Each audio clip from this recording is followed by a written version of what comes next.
All right, good afternoon and welcome to the Senior Concerns Seminar Series. I am Hannah Hoffman, the Care Manager at Senior Concerns. If you are not familiar with the programs at Senior Concerns, I want to take a minute and share them with you. We have a Caregiver Resource Center with support groups, senior advocates, the Adult Day Program. We do Meals on Wheels for Thousand Oaks, Newbury Park, Westlake Village, Oak Park, and Agora Hills. We have a geriatric in-home assessment program for a fee, and we provide pro bono legal and financial concerns appointments. Today's seminar is having the conversation. We are very fortunate to have our presenter with us today. Katie Wiltfong is a medical social worker with a Master's of Social Work from the University of California.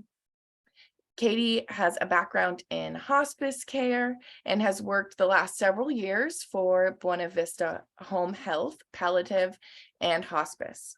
From her experience working with older adults and those facing terminal illness, Katie co-founded Solo Aging Solutions, LLC, a company dedicated to providing informed healthcare decision-making to clients when they are no longer able to do so for themselves. So I will turn this over to Katie. Welcome, Katie. Okay. Thank you so much, Hannah, for having me. It's so nice to be able to speak on this topic. As Hannah mentioned, I am a medical social worker. My background is in home health and hospice.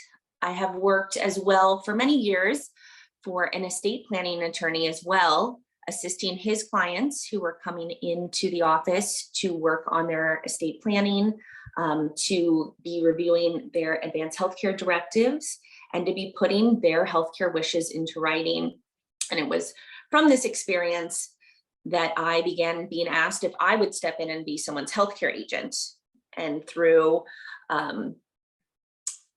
a good amount of research and a lot of support, I co-founded a company called Solo Aging Solutions, where I'm able to step in for our clients who don't have someone, friends, family, maybe nobody local or nobody in the ability to speak on their behalf if they were incapacitated or needed someone to assist with their healthcare needs. So I kind of give that more detailed background because it really helps explain my passion for advanced care planning and also my experience. I have seen people who are fully capable without any health concerns coming into the law office who just want to start planning ahead and are really taking into account what they would want in the next few years and how they would want their loved one to respond if they couldn't speak for themselves, to someone unfortunately on hospice. And maybe that's a sudden illness and a sudden change in their condition, and they haven't had those conversations. And now family members are needing to step in and speak on their behalf without having any guidelines or any kind of roadmap on what they would want, which is very difficult. With my company, Solo Aging Solutions, serving as a healthcare agent, I've really expanded my knowledge base and really understood what is most important for that person. When I'm working with clients, I want to truly be able to step into their shoes and to them to also feel comfortable with knowing that I understand what their views, their values, and their healthcare choices would be if they couldn't speak for themselves. So from my experience, I'm very passionate about advanced planning in this subject, and I hope to be able to kind of inform everyone here today and provide a little bit more background and some tools and tips on how to have these type of conversations. So on the next slide, I kind of have an outline on just what we'll be talking about today. So of course, what is advanced care planning? So that will be further explained since that's definitely a phrase I use quite often. Advanced healthcare directives, what is the basis for them? What are the important tools to know about them? And how to have these conversations in getting them prepared with an attorney or working on them with friends and family. The importance of selecting a power of attorney for healthcare, the different considerations to take when deciding who would be the best fit person to step in and make those decisions if you could not. the importance of our functional status, our health history, and our views on our quality of life, and how they really take part in our conversations about end of life choices and our healthcare wishes. And lastly, how to have the conversation, whether it's for yourself or it's approaching a loved one. What are some different ways to approach this conversation to make sure that there's the best outcome, and that make sure this conversation one that is going to become a little bit more comfortable and going to be continued throughout your life. So on the next slide, I have a little bit more information on about what is advanced planning. So advanced planning is so vital to all of us. It really helps us to create a roadmap for what we want in our lives, maybe in the next year, the next 5 years, the next 10 years. It encourages people to speak up and have a voice, and to start to think about changes in their health status while we age, while our financial situation changes, maybe our geographic location changes. What are these factors that are really going to help us be healthy, be happy, and be able to respond to the different challenges that we know arise as we age? When we're doing this at kind of advanced planning, it really helps to facilitate our decision making, and it does promote better care at end of life. It's a value for anybody. It doesn't have to wait until someone's older or until someone has any healthcare challenges. It's really important to start having these conversations with our loved ones, and to start thinking for ourselves, what would I want if I were to have this diagnosis? What would I want in the next 5 years? Do I want to age in place? Do I want to age in a community? What are those certain scenarios and situations that are so important to me that I want to make sure my friends and family who might be helping to make these decisions are aware of? Unfortunately, I do get those phone calls, people who have been hospitalized and their families are looking for some direction. And a lot of the times there haven't been these conversations. And someone such as myself, who comes in and is very well-meaning and thankfully well-versed with our different community resources, I'm stepping in and now making decisions for someone where it's most beneficial if someone's able to already start to have those conversations so their needs and wishes can be met. A big piece of advanced planning is really completing the right financial, legal paperwork to get in place. And so for the purpose of the discussion today, we will be talking about advanced healthcare directives. This is a major part of an estate plan. When you go into an attorney's office, they're often wanting to talk about the finances. Who's going to manage your finances? Who's going to be your executor of your estate when you are no longer with us? Who is going to step in and manage things? It's more of a black and white conversation. Healthcare is very gray, and I think it's equally as important, because you want to make sure that people are going to know what you would want. And if you couldn't speak for yourself, people are going to want to know, your friends and family especially will want to know, what would you want, so that they're not having to make those difficult decisions for you and having to maybe make choices that they don't know if aligned. There's a lot of guilt and a lot of fear that comes with not having planned ahead and having these important conversations. So an advanced healthcare directive helps you record what type, and most importantly, helps you select who you would want to be your power of attorney for healthcare if you couldn't speak for yourself. In the state of California, there's 2 forms that are most recommended. That would be the California Hospital Association Advanced Healthcare Directive. And there's also one that is by the probate court. Both of them are very similar. Both of them are pretty structured and very simple. They're only really asking who you want to step in as your healthcare agents. Would you wish to prolong life? Do you want to donate your organs? And then they can either be witnessed or they can be notarized. They don't go further than that. And so that's why today's discussion and this continued conversation about advanced planning and about our healthcare wishes and values and choices are so important. There are 2 helpful guides that I will mention that definitely can assist with the conversation and assist when someone's filling out their advanced healthcare directive. One is called Prepare for Your Care, and the other is the 5 Wishes. So both of them definitely go further than the average advanced healthcare directive. They really help you outline your wishes and choices. They help paint scenarios of different circumstances that you may be faced with, that you can answer what you would want someone to do on your behalf. I will mention, unfortunately, as well thought out of these resources are, the 5 wishes and prepare for your care are not the legally binding advanced healthcare directive. So it's always important to make sure that you do complete those standard forms that I mentioned. And I will have on a slide at the end of the presentation. Attorneys also sometimes have a different variation, but one that's also legally binding. The prepare for your care and the 5 wishes can be used kind of an addendum to this advanced healthcare directive, but should not ever replace that standard advanced healthcare directive.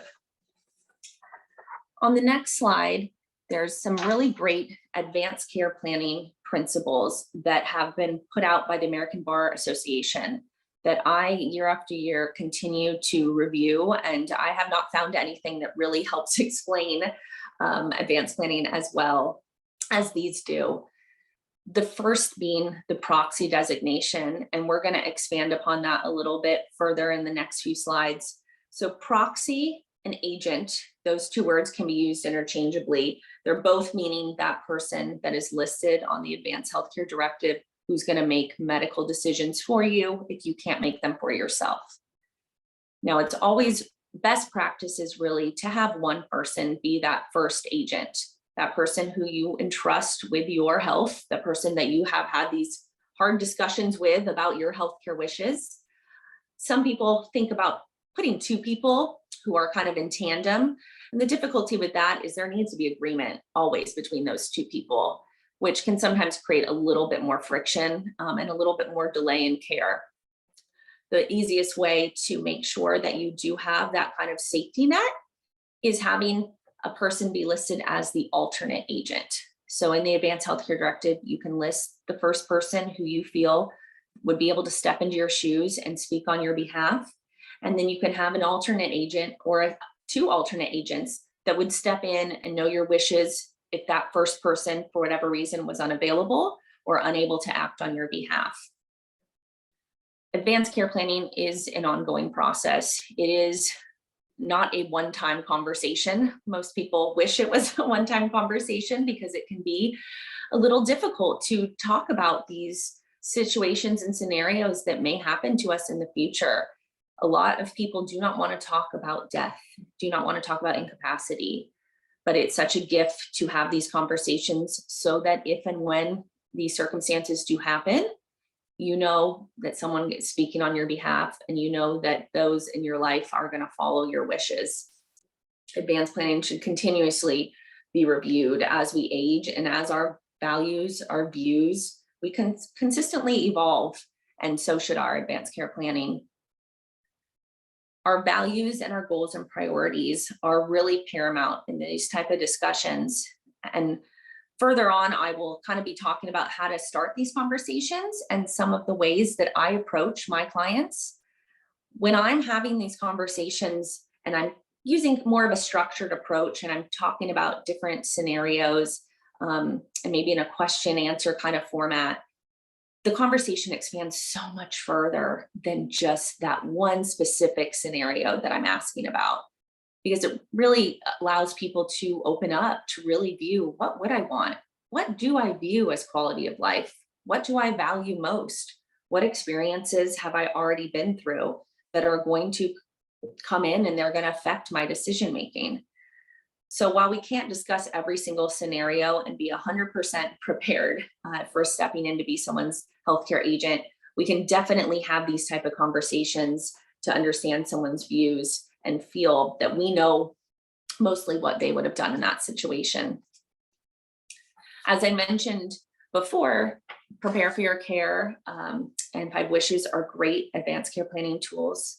There is also the Conversation Project, which is has a wonderful website that I have listed at the end of this presentation that gives a lot of different resources on how you can expand upon this conversation, how you can approach your loved ones if you're speaking for yourself, and how you can have the conversation with someone that maybe is a little bit more resistant. Maybe you have a loved one that's going through some health challenges and you know how important it is to be having these conversations. They give you some different outlines, videos, and different materials that definitely are helpful. Another great resource is through the Ventura County Coalition for Compassionate Change. There's a video by Carrie Kasem called Continuing the Legacy, where she interviews different people about their experiences with healthcare wishes and end-of-life care. It talks about people in the military planning ahead, and it talks about people who haven't planned ahead and some unfortunate stories of loved ones who've had to step in and make decisions when they weren't completely sure what their loved one wanted. There's also some information about the physician's role. I've heard a few physicians say over the years, please plan ahead, please have these conversations because I don't want to have to make these choices for you. So often when someone's brought into the emergency room, we're having to make a lot of quick choices. They're having to really react immediately, and to have that person there or that paperwork in place that helps guide them is so important and really ensures that our healthcare wishes are met. On the next slide, it again mentions the Advanced Healthcare Directive, which we have started to talk about. It again is one of the most important pieces of estate planning. It really is what's going to ensure that you are going to live the best life and you are going to live the life you want to live if you can't be the one making those decisions for yourself. In the event of serious illness, that is always a really good reason to why we review our advanced care planning, our advanced healthcare directive, our end of life and healthcare wishes and views. What you put in place when you are fully functioning, maybe without any type of ailments, fully independent and capable, changes as you are diagnosed or you start to have more medical type situations and conditions. Those scenarios aren't hypothetical anymore. They become more real. And the conversation becomes a lot more tailored to your personal care and your personal experiences. And lastly, there is such a need for our documents, our advanced healthcare directives, these conversations that are put into writing to be shared, to be continuously talked about.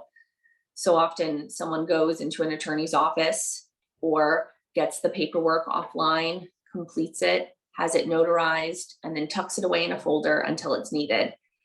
I've seen many times people not know they were someone's healthcare agent, or know they were the healthcare agent, but not realize what that really entailed and know nothing about that person's wishes and just be deer in headlights in these type of scenarios.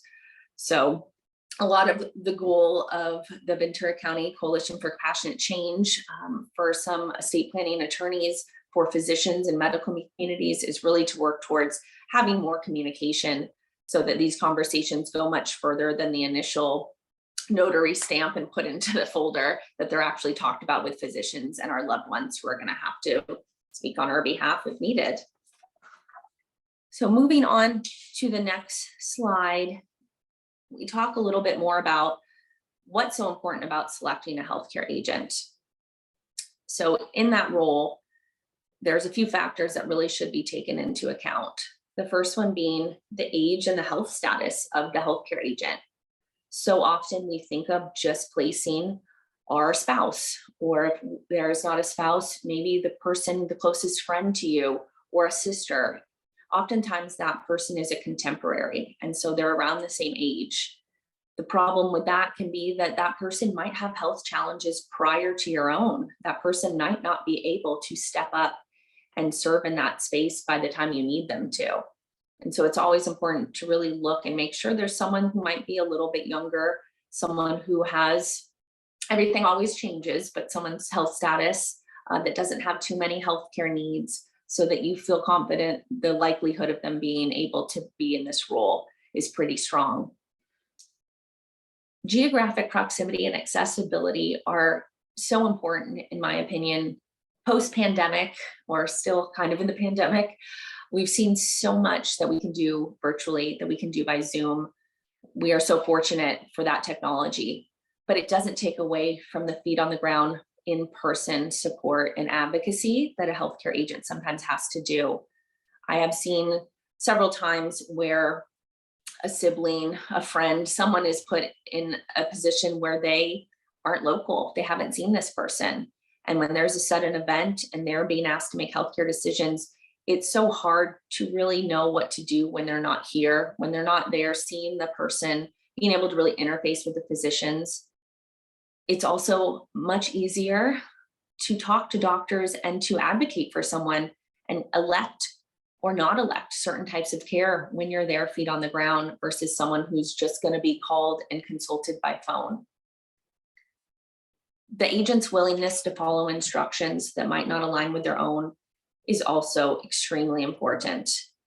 Some of us have very strong cultural backgrounds or religious beliefs, and being asked to step in and maybe make a decision that they do not feel comfortable with might not be the best agent for you then.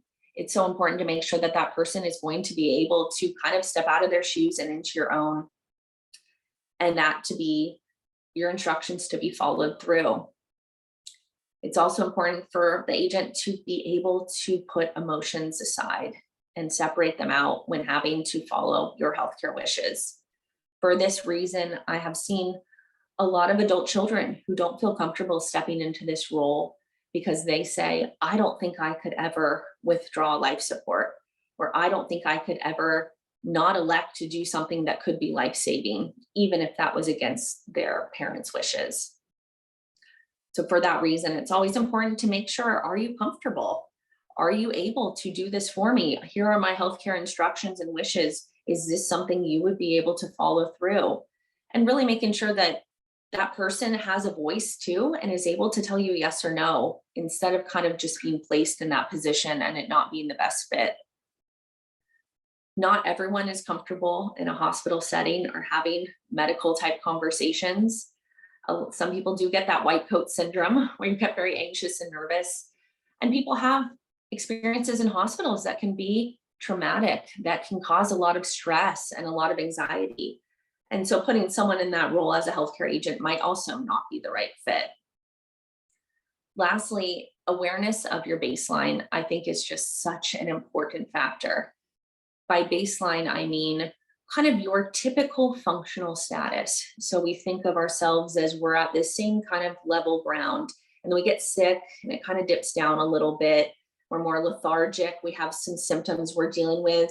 And then our hope is we come back to our baseline. And as our years go on, our baseline kind of decreases a little bit. So having an agent who's aware of what your status is so important, because there's a lot of misdiagnoses that happen in the ER.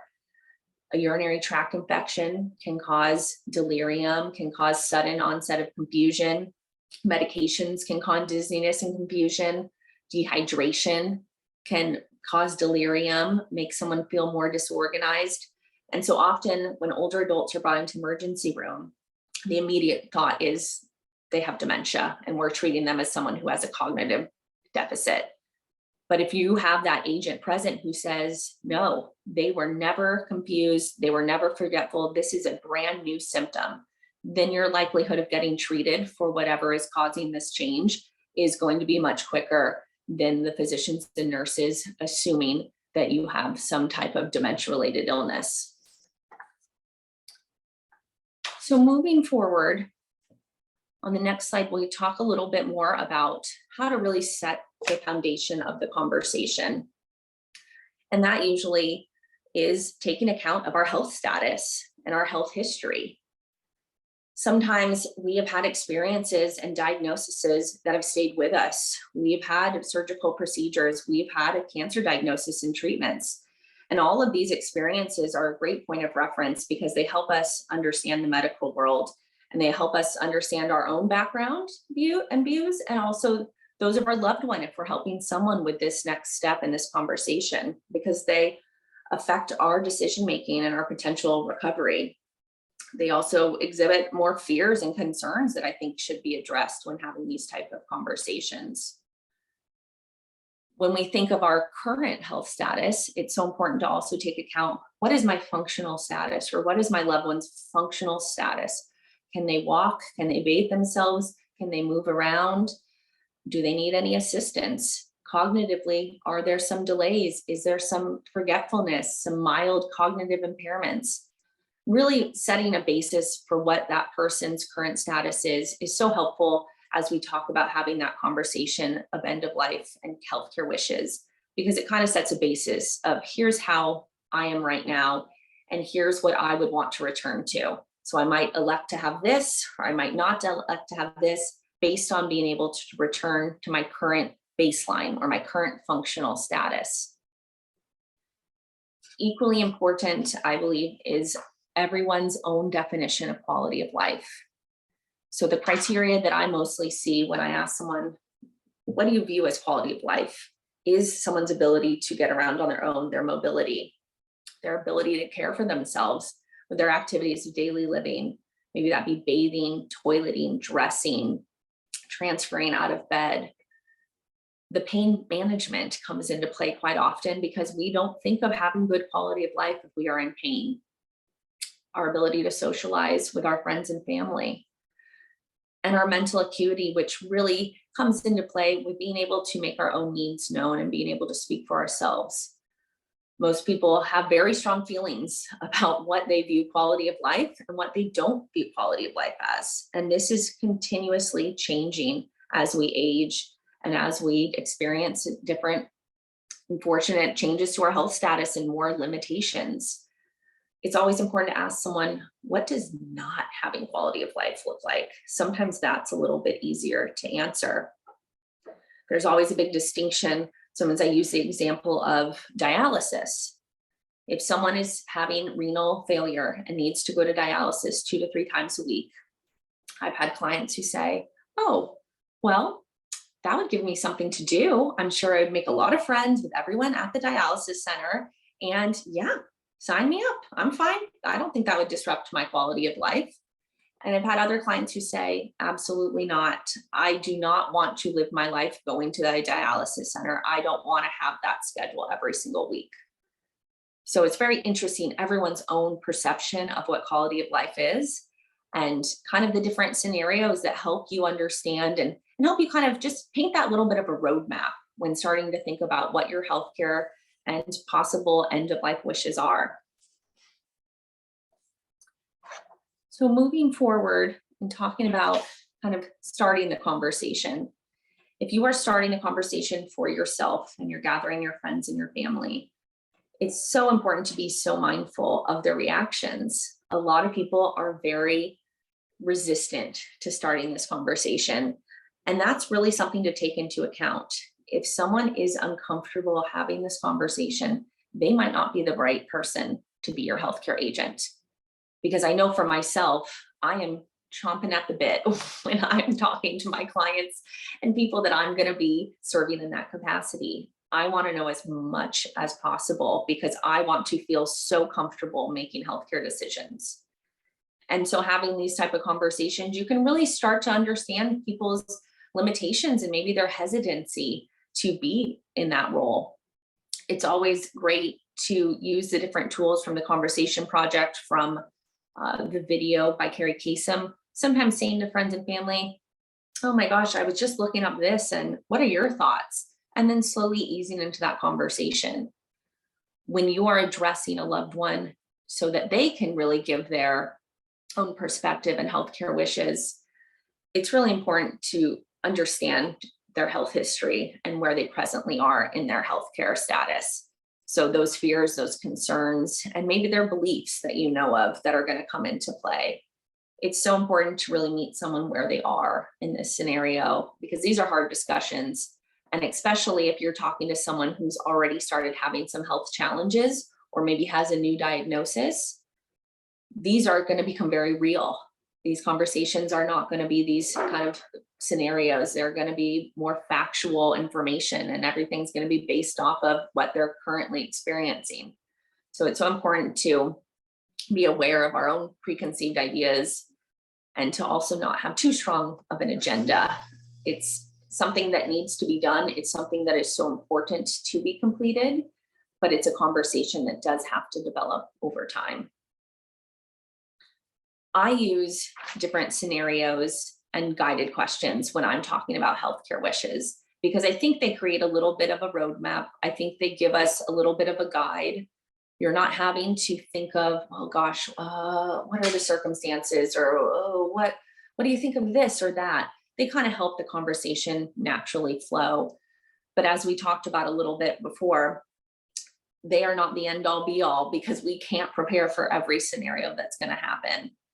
It's so much more than really that specific scenario. It's talking about our values, our goals. It's expanding upon these certain circumstances.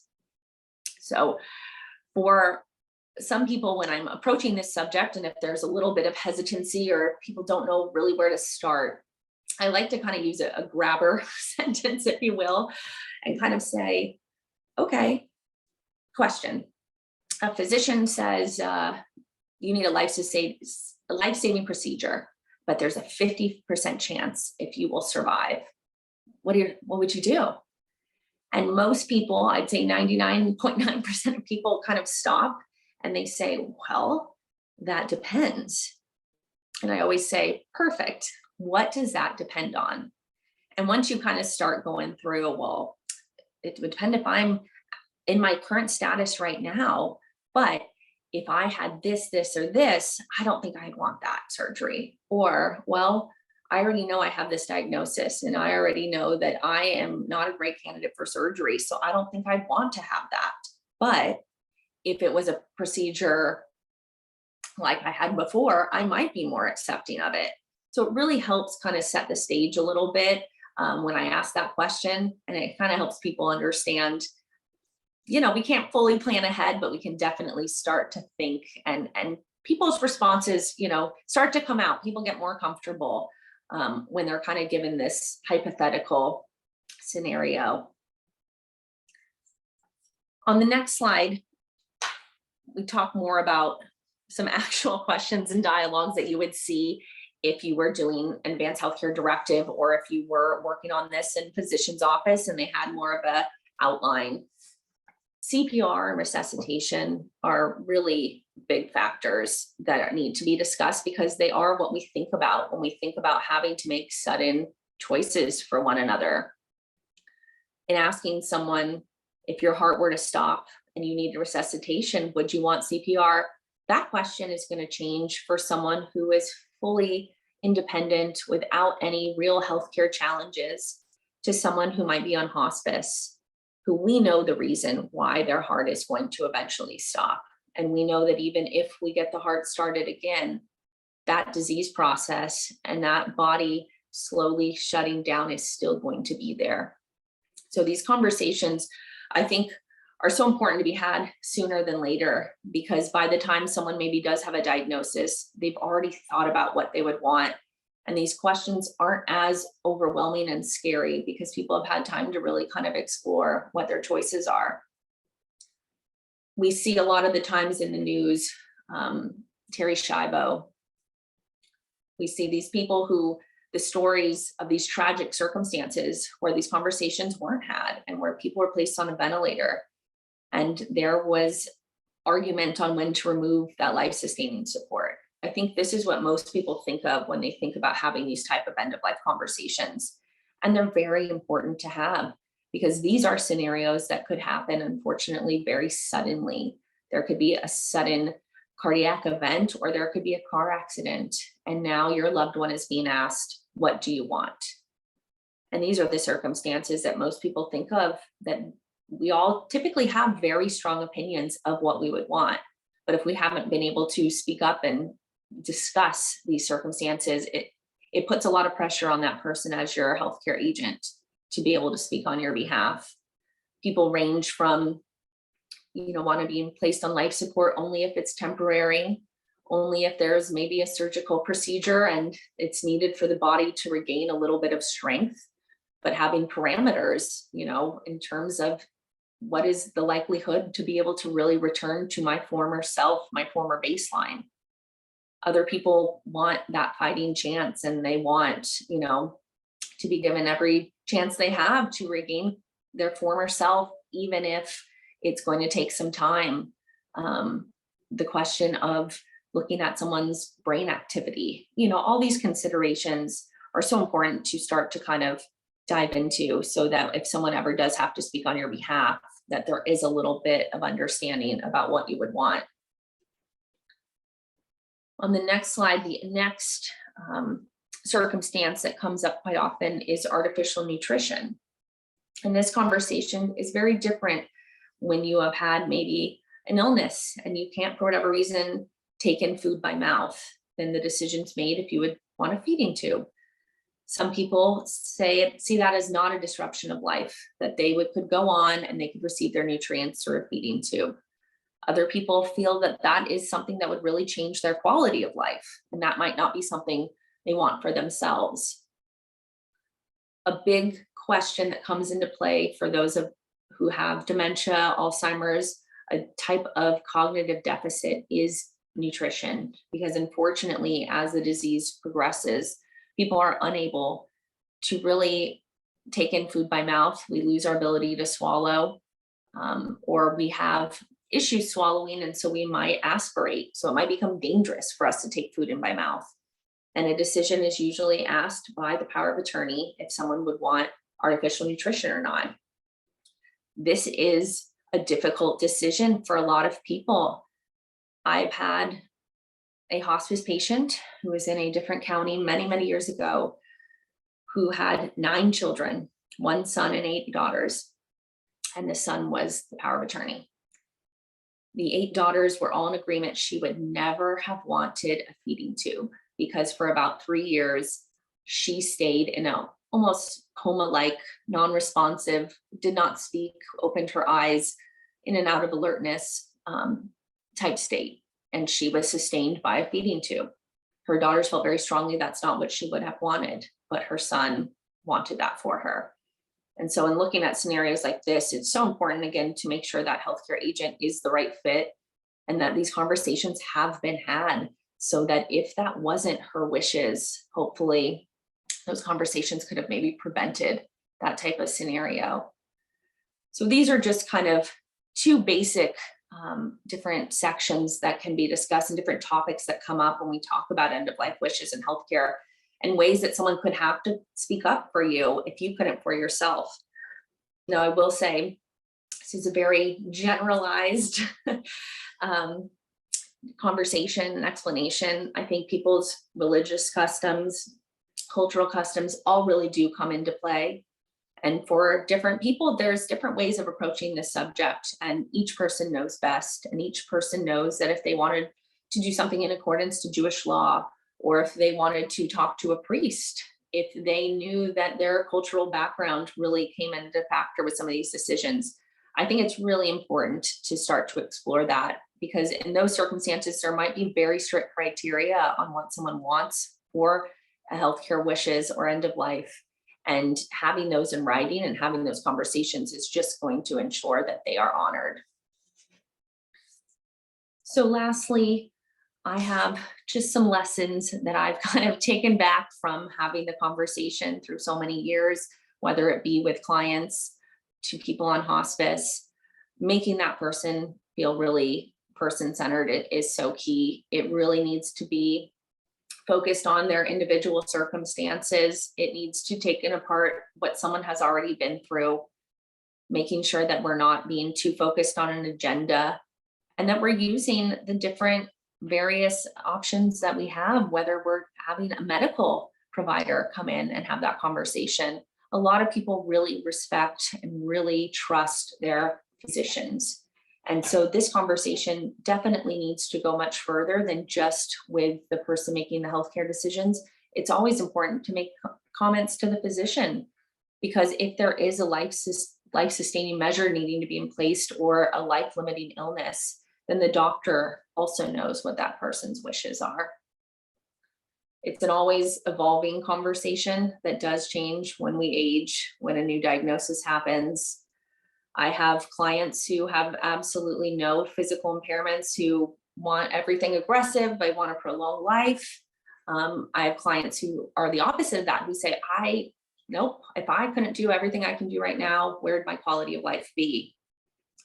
And then you see clients who might have advanced Parkinson's or another type of terminal illness, who've experienced what that looks like, and they've found ways to have different types of quality of life. And having certain circumstances aren't as life-limiting and aren't as disruptive to their quality of life. So it definitely changes with each circumstance that we undergo. advances in medicine and the COVID-19 pandemic surely have brought in some new scenarios and some new conversations. When I talk to people about ventilators and I talk to them about CPR and I asked about, a clinical trial, would you ever be interested in anything kind of exploratory? A lot of those views and wishes changed when it came to COVID, because now we're talking about something sudden. Now we're talking about something that could be cured. And so it was so important to really make sure that I had this conversation with them on both sides about a standard car accident or sudden illness to this COVID pandemic, because so much consideration was taken into knowing that we are hopefully, and we have been able to combat that illness, and we don't need to maybe have as many people hospitalized with the vaccines. However, if in that position, a lot of people had very strong viewpoints that didn't always align with what they said previously in regards to CPR and a ventilator. Advanced healthcare directives are wonderful. They are essential. They are so needed. They are legally binding, and they are what physicians, attorneys, they are what's needed to be in place so that someone can speak on your behalf, but they are very, very generalized. They unfortunately only are a few pages that really just assign who that healthcare agent or healthcare proxy is going to be. They do not go further than that. So it's, again, so important to have these type of conversations and to maybe put in writing these additional views and these additional circumstances that might help guide someone if you can't speak for yourself. I've seen advanced healthcare directives that had language, if there's no reasonable chance of recovery. And I said, oh, well, so what do you mean by that? And the person couldn't really answer that. Did they mean physically? Did they mean mentally, cognitively? What does recovery mean? Does it mean how you're at today? Are there limitations that you'd still be accepting of? So a lot of the times we think by just doing that advanced healthcare directive, we've kind of done as much as we need to, but there's still a lot to be taken away from this conversation. Those advanced healthcare directives are currently not as well communicated with our healthcare professionals as we talked about a little bit earlier. They're not always in our medical record. And so it is so important to continue to inform everyone in our lives about our choices. Because lastly, not having an advanced healthcare directive or any advanced planning can lead to conservatorship. I have seen it many times where someone has not had anybody in place and they have not been able to get that paperwork and have those conversations. And now someone is legally coming in through the court system to make healthcare decisions who has never known this person prior to them becoming incapacitated, and is doing the best, but is also going through a court system for all changes. So it's really a disruption to someone's care and someone's wishes because they're not known at that point. And lastly, these are some of the resources on the next slide that I have listed that really outline some of the things we talked about: the 2 advanced healthcare directives, Prepare for Your Care, the Conversation Project, Ventura County Coalition for Compassionate Change, and then lastly, my company, Solo Aging Solutions. So all of these are really, really great resources for more information, for different tools, different tricks, and ways that you can have this conversation for yourself or when approaching it with a loved one. So thank you so much for letting me speak today to all of you about advanced planning and healthcare wishes. And if there's any questions, I would be happy to answer them. Right, just a moment. I will take the slides down. Let's see. All right. Well, thank you so much, Katie. I know I just learned a lot. I did not realize I do have an advanced healthcare directive, which prior I was pretty proud of. But I realized that my person does not know that they're my, that they're my go-to. So I will be having a conversation shortly. And then our 3 questions that we have all ask, may I get a copy of these slides? Oh, absolutely. Absolutely. All right. And I'm happy to always answer any questions or help anybody with kind of planning ahead for themselves or when having this conversation, because I know how overwhelming it can be and how many different areas there are to discuss. Also how emotional this conversation is. So yes, please reach out if there's anything I can help you work through or give you more information about. Great. So what I'll do is we recorded this. So tomorrow or Monday, I will send out to everybody who signed up for the seminar a copy of the slides and a recording of this video. And a next question we got was, once a directive has been created, can it be changed? Yes, that's a great question. So it absolutely can be amended. And for that reason, they should be looked over yearly, if not annually, every few years to make sure that that person listed is still local, is still capable, is still in your life. I have run into people who've said, "Oh, I did that 35 years ago. I don't need that."